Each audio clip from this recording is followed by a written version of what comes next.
Hello, continuing my amazing wrap-up of E3, I'll talk about the only other thing I did at E3 besides play Alien Isolation, which was the two VR demos. Of course, one of those was Alien Isolation. But anyway, so first I saw the Morpheus, and I did the Street Luge demo, and I guess a Street Luge is kind of like you're lying on a skateboard. Guess it's a thing? I don't know.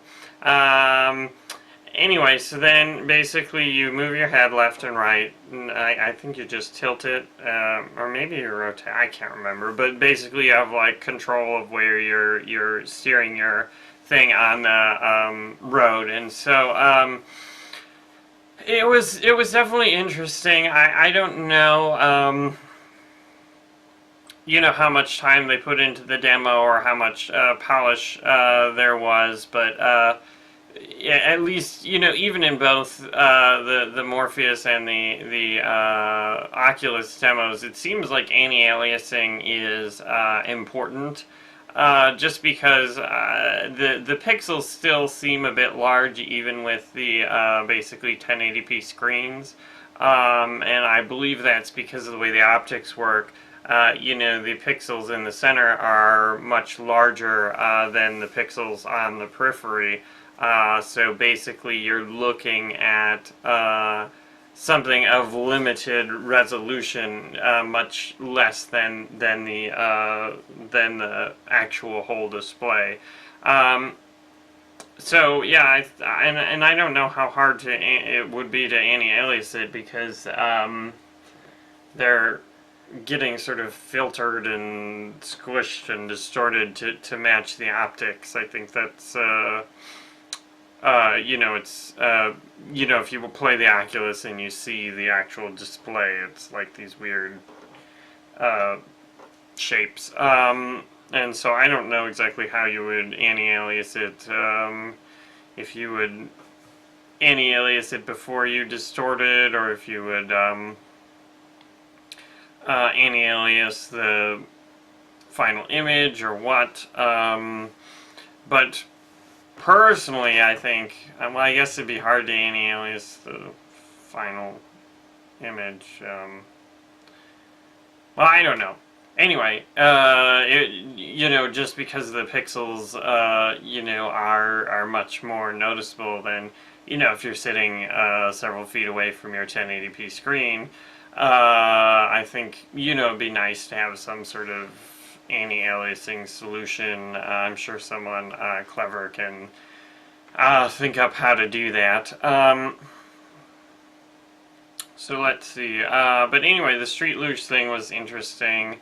It was kind of cool because, you know, when you crash into a car, well, you just sort of go through it. But I mean, I noticed I was sort of blinking. There was some, you know, sort of reaction to the virtual collision, which was interesting. But I mean, I don't know. I at least I mean, the Street Luge thing was cool, but I feel like I would have preferred something, you know, more slower paced, where I could look around and really, you know, appreciate the head tracking and the things you were there, or you know, imagine I'm in this space.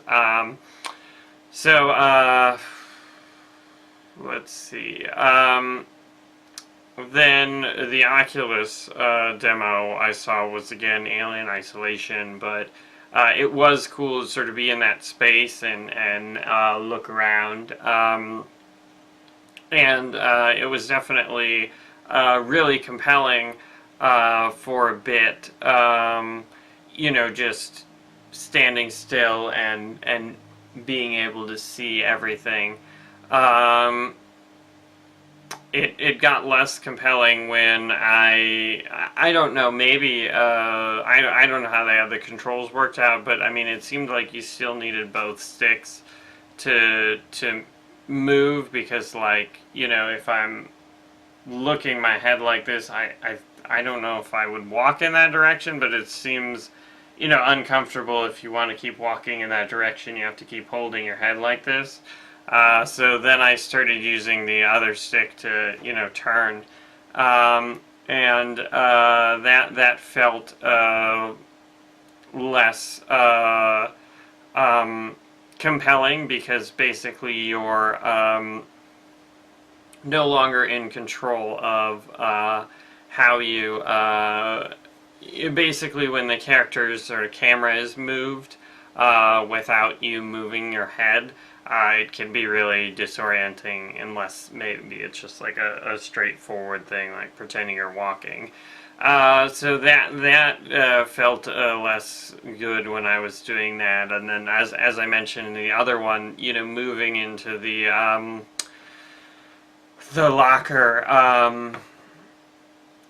felt kind of weird. And then I actually didn't get to experience very much because it was on a timer and they kicked me out. But I mean, it seems like we're getting close-ish to, compelling VR, and unfortunately I didn't get to see the VR demo at Steam Dev Days, which apparently is the best and most impressive. But I mean, I think both things really sort of demonstrated the need for custom VR content, and things really designed around the strengths of VR. And so personally, I think something like The Witness is really going to be the best fit for VR, and certainly I haven't played The Witness, and I definitely haven't played it in VR, but I think the idea of exploring a world at your own pace, and looking around and taking in the sights, I think that's really going to be the best sort of VR game. And the more action Twitch-based games, I think it's going to be hard to nail the controls. And of course, you're sort of limited by what you can do in VR. There was a interesting one, I forget what it was called, Lucky's Tales or something. It was like a third-person platformer for VR that Oculus was showing, and I was unaware that like a third-person camera would really work well for VR, just because you want to have control of your head, and you don't want to force the camera to look in a certain direction or something. I don't know how it worked. There was an article on Gamasutra where they talked more about how they did that, although they were talking a lot about how making the little characters stare at you was helpful. I don't know.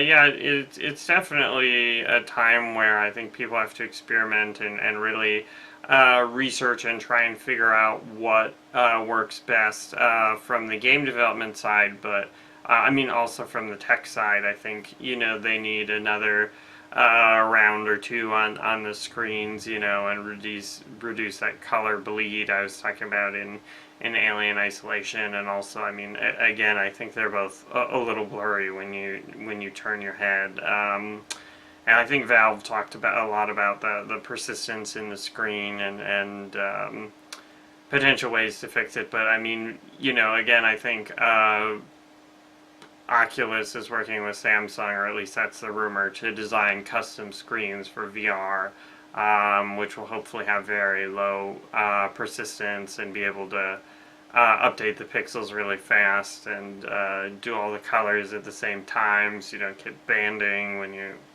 the rainbow band. I don't know. Anyway, there's a lot of talk about VR on like Steam Dev Days and things like that. That's where basically all my information comes from.